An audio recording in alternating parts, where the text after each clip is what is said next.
Welcome to our channel We Make Home. நம்ம இன்றைக்கி பார்க்க போகிற ரெசிபி என்னென்னா மட்டன் பிரியாணி.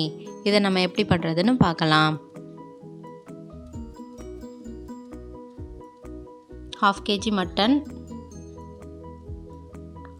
1/2 டீஸ்பூன் மஞ்சள்தூள் எடுத்திருக்கேன்,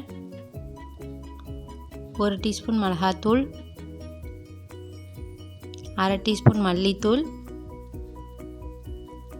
2 teaspoon ginger garlic paste,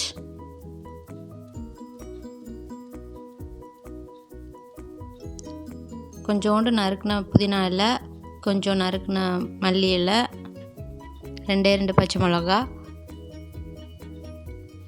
1/2 teaspoon உப்பு, 2 டேபிள் ஸ்பூன் தயிர். இதெல்லாம் சேர்த்து ஒன்றா மிக்ஸ் பண்ணிக்கணும். நல்லா பசறி வச்சுக்கணும். 1/4 மணி நேரம் ஊற வச்சுக்குவோம் இதை. நெக்ஸ்ட்டு ஊற வச்ச மட்டனை குக்கரில் போட்டு நல்லா வதக்கணும். வதக்கினா இப்படி தண்ணியெல்லாம் வெளியே வந்து இப்படி ஆகும் மட்டன்.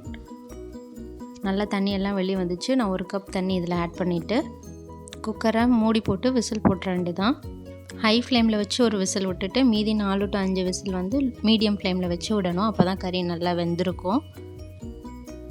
இப்போ திறந்து பார்க்கலாம். ப்ரெஷர் ரிலீஸ் பண்ணிவிட்டு கறி வெந்துருச்சான்னு செக் பண்ணிக்கலாம்.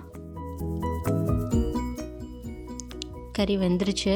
நம்ம நெக்ஸ்ட்டு என்ன பண்ணணுன்னா, அடுப்பில் ஒரு கடாய் வச்சுக்கணும். அதில் 2 டேபிள் ஸ்பூன் எண்ணெய் ஊற்றிக்கிறேன்.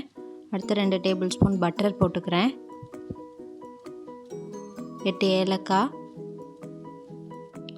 பட்டை 3 ஆட் பண்ணிக்கிறேன், 8 கிராம்பு.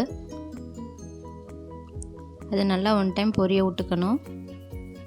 பொரிஞ்ச பிறகு வெங்காயம் ஆட் பண்ணணும். 3 பெரிய வெங்காயம் ஆட் பண்ணியிருக்கேன். சால்ட் ஆட் பண்ணிக்கிறேன்.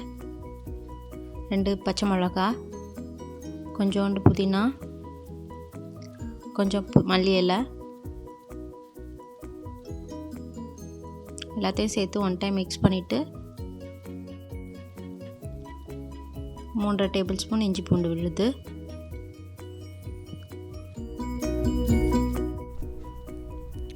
2 சின்ன தக்காளி ஆட் பண்ணிக்கிறேன்.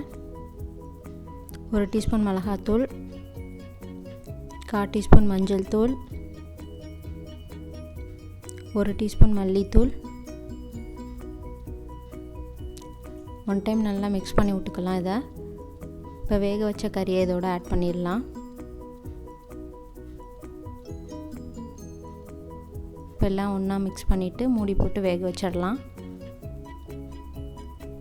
இப்போ கொதிச்சிருச்சு. கொதித்த பிறகு தண்ணி ஆட் பண்ணணும். இதில் நான் 3 கப் தண்ணி ஆட் பண்ணுறேன். இந்த கப்பில் தான் நான் அரிசி அளந்தேன். அதே கப்லேயே நான் 3 கப் தண்ணி ஆட் பண்ணிக்கிறேன். இப்போ கொதிக்கிறதுக்கு மூடி போட்டு வேக வைக்கிறோம். இப்போ தண்ணி நல்லா கொதிச்சிருச்சு. இப்போ நான் 2 கப் அரிசி அளந்ததை கழுவி ஊற வச்சுருக்கேன் 1/4 மணி நேரம். அந்த அரிசியை இப்போ ஆட் பண்ணிக்கிறேன். பாஸ்மதி அரிசி நான் எடுத்திருக்கேன். அரிசி முங்குற மாதிரி உள்ளே தள்ளி விட்டுக்கணும். தண்ணிக்குள்ளே லைட்டாக உடஞ்சிரும். இப்போ மூடி வச்சு ஒரு 5 நிமிஷம் வேக விடலாம், மீடியம் ஃப்ளேமில் வச்சு. 5 நிமிஷத்துக்கு கழித்து பார்க்கலாம்.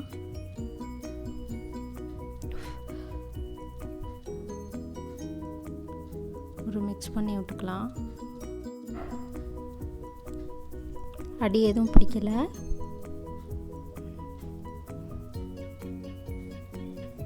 நெக்ஸ்ட்டு ஒரு தோசைக்கல்லை ஹீட் பண்ணிக்கணும்.